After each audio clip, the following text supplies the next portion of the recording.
Sir, आप सभी को राष्ट्रीय युवा दिवस की हार्दिक बधाई और शुभकामनाएं। जैसा कि सुबह से ही आप कई लोग आज के दिन से परिचित नहीं थे कि आज कौन सा दिवस मनाया जा रहा है और ऐसा क्या है जिसके लिए हम लोग यहाँ एकत्रित हुए हैं। तो आज राष्ट्रीय युवा दिवस मनाया जा रहा है और राष्ट्रीय युवा दिवस मतलब कोई ऐसा व्यक्ति, आज के दिन किसी एक ऐसे व्यक्ति का जन्म हुआ था जिसके जन्म दिवस को युवाओं के रूप में सम्मानित किया गया, मतलब युवाओं के नाम कर दिया गया, जिसे कहते हैं राष्ट्रीय युवा दिवस। अर्थात आज के दिन स्वामी विवेकानंद जी का जन्म हुआ। स्वामी विवेकानंद जी की बात अगर करें तो अल्प अवस्था में, मतलब बहुत अधिक उम्र ना होकर, उसके बाद भी उन्होंने पूरे विश्व विख्यात हुए, पूरे विश्व भर में उन्होंने अपना नाम रोशन किया। हम लोग बात करें तो आज हम स्वामी विवेकानंद जी की 161वीं जयंती मना रहे हैं और स्वामी विवेकानंद जी की जब बात करते हैं तो ये एक समाज सेवक थे, समाज सुधारक थे और आध्यात्मिक गुरु भी थे। जैसे कि जब प्रत्येक वर्ष राष्ट्रीय युवा दिवस मनाया जाता है तो उसकी एक थीम रखी जाती है, थीम एक वाक्य लिया जाता है और इस बार की जो थीम है वो है it's all in the mind. It's all in the mind अर्थात इसका अर्थ है सब कुछ आपके दिमाग में, सब कुछ आपके दिमाग में। कहने का तात्पर्य यह है कि आप ही वो शख्स है जिसके दिमाग में सब कुछ है, बस अगर जरूरत है तो हमें है स्वयं खुद को पहचानने की।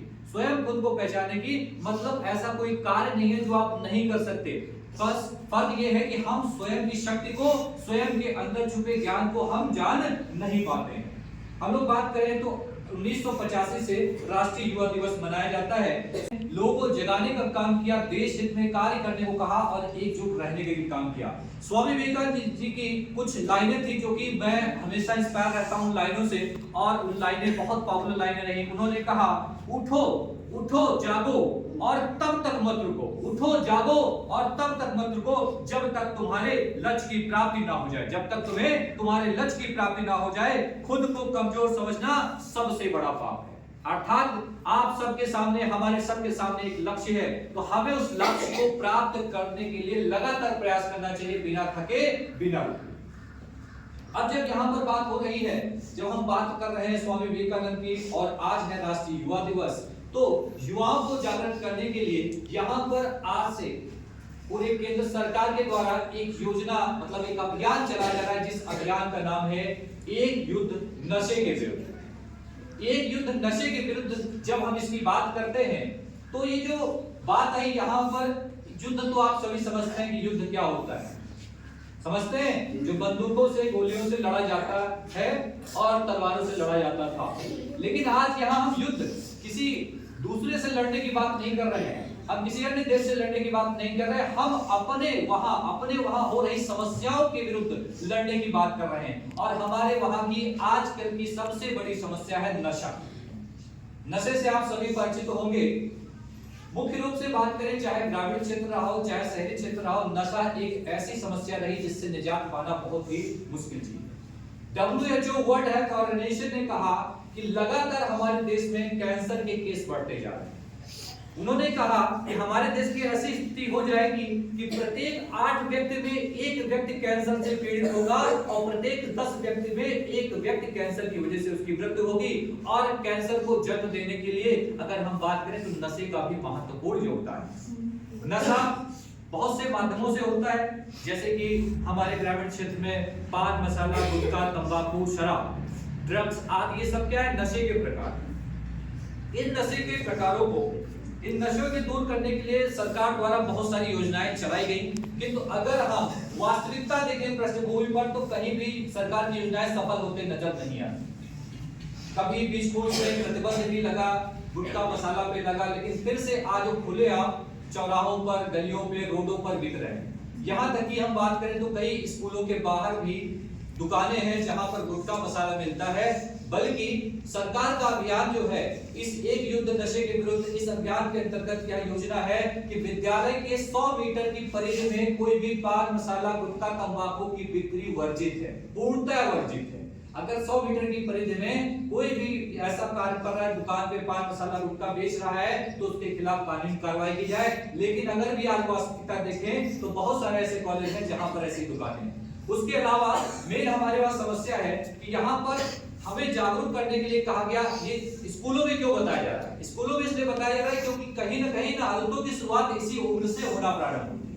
और इन आदतों को जन्म कौन देता है? हमारे बड़े बुजुर्ग। जन्म कैसे होता है? जब पैसा आपके हाथ में पकड़ाते हैं और कहते हैं जाओ पुड़िया ले आओ। काफी लोग होंगे जो दुकानों पे जाते हैं पुड़िया लेने।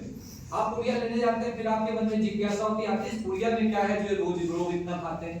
तो मन में जिज्ञासा थे क्यों ना इसको टेस्ट किया जाए। कुछ लोग शुरुआत आंटी से करते हैं, कुछ लोग सूखी सुपारी से करते हैं और धीमे धीमे वो परिवर्तित हो जाती है इसमें पान मसाला और गुटखा में परिवर्तित हो जाती है।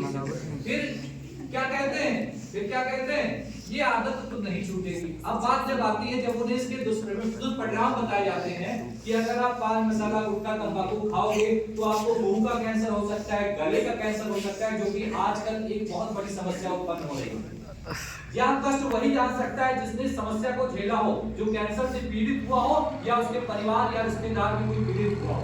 इस समस्या को मैंने बहुत गंभीरता से देखा है, जिससे मुझे रियलाइज हुआ कि ये समस्या बहुत विकट समस्या है। लोग कहते हैं, जब बात आती है उन्हें समझाने का प्रयास किया जाता है कि भाई पान मसाला गुटखा तंबाकू या शराब का सेवन ना करें, तो व्यक्ति कहता है अरे मरना तो एक दिन सबको है। कहते हैं क्या है? मरना तो एक दिन सबको है, सब ऊपर वाले की इच्छा। मानता हूं कि ऊपर वाले की इच्छा है, मान लो ऊपर वाले ने आपकी उम्र 90 वर्ष लिख दी है ना। आपकी वर्ष कितने वर्ष? 90 वर्ष लिख दी। तो 90 वर्ष पे आप मरोगे, चाहे आप शराब पियो, चाहे गुटखा खाओ, चाहे तंबाकू खाओ। किंतु एक मरना है 90 वर्ष में मरना, और एक मरना होता है कि 50 साल की उम्र में आप कैंसर से पीड़ित हो जाए, 40 साल आप तड़पे और तड़पने के बाद मरे। तो कौन सा मरना बेटर है? सुकून से मरना बेटर है या तड़प तड़प के मरना बेटर है? तड़प तड़प कर मरना बेटर नहीं है, सुकून से मरना। तो क्यों आप दावत दें ऐसी बीमारियों को, क्यों हम दावत दें कैंसर जैसी बीमारियों को? हमारा बहुत सारे ऐसे व्यक्ति हैं जो हमारे जानने वाले भी हुए जिन्होंने अत्यधिक शराब का सेवन किया, उनका लीवर डैमेज हो गया। लीवर डैमेज हो गया और लीवर डैमेज होने की स्थिति में क्या होता है? व्यक्ति सर्वाइव नहीं कर पाता, व्यक्ति की मृत्यु हो जाती है। इसके अलावा ये जो नशे हैं, नशे सिर्फ हमें बीमारी नहीं देते। आप देखोगे जिस घर में एक व्यक्ति नशे का शिकारी होता है, मतलब अगर कहें शराब का सेवन कर रहा होता है, तो आप देखोगे वो घर कभी बरकत नहीं करता, ना ही उसका आर्थिक ग्रोथ होगा। पैसा कभी बढ़ नहीं सकता, जो होगा खत्म हो जाएगा। आपने सुना होगा ना जाने कितने राजा महाराजा विलुप्त हो गए, खत्म हो गए। क्यों खत्म हो गए? क्योंकि अपने नशों की आदतों की वजह से। आप किताबों में पढ़ते होंगे बादशाह हुआ करते थे।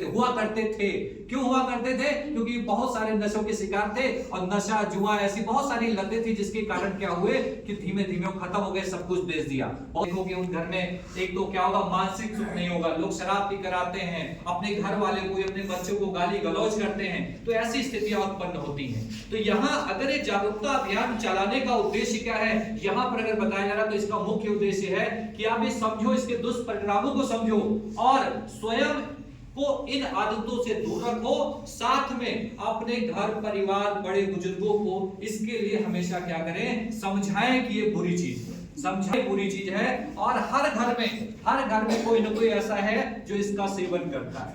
मुख्य तौर पे हमारे वहां एक परंपरा है जो हमने भी देखी है कि जब हमारे फूफा जी या हमारे बहनोई जी जीजा जी आते हैं, तो हम लोग क्या होता है, उनके सामने पान मसाला पुड़िया प्रस्तुत की जाती है, लीजिए खाइए। मुझे इससे नफरत होती है कि वही हमारे फूफा, वही हमारे जीजा, वही हमारे बहनोई, हम स्वयं उन्हें गुटखा खिलाने के लिए आमंत्रित कर रहे हैं। हम स्वयं महात्मा को आमंत्रित कर रहे हैं कि लो आप खाओ। तो आपको क्या करना है, आपको ये निर्धारित करना है कि हमें स्वयं किसी भी सगे संबंधी घर को क्या करना है, कभी जीवन में किस धूम्रपान या नशा नहीं कराना है।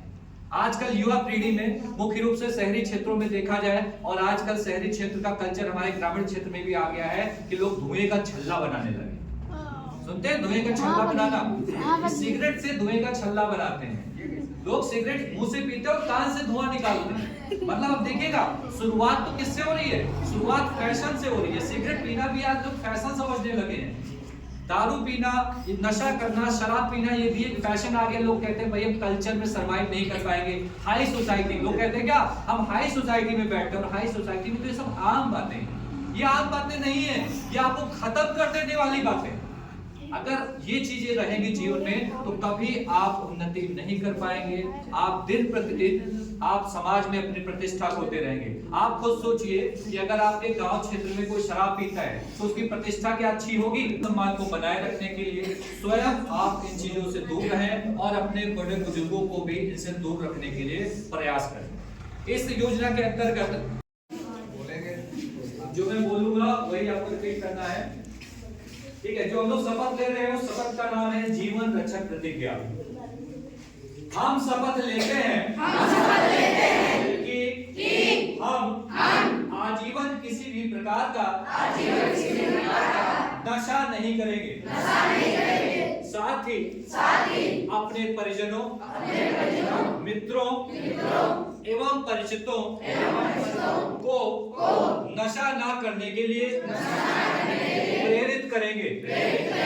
हम यह भी शपथ लेते हैं कि नशे से संलिप्त व्यक्तियों को नशा छोड़ने के लिए जागरूक करेंगे।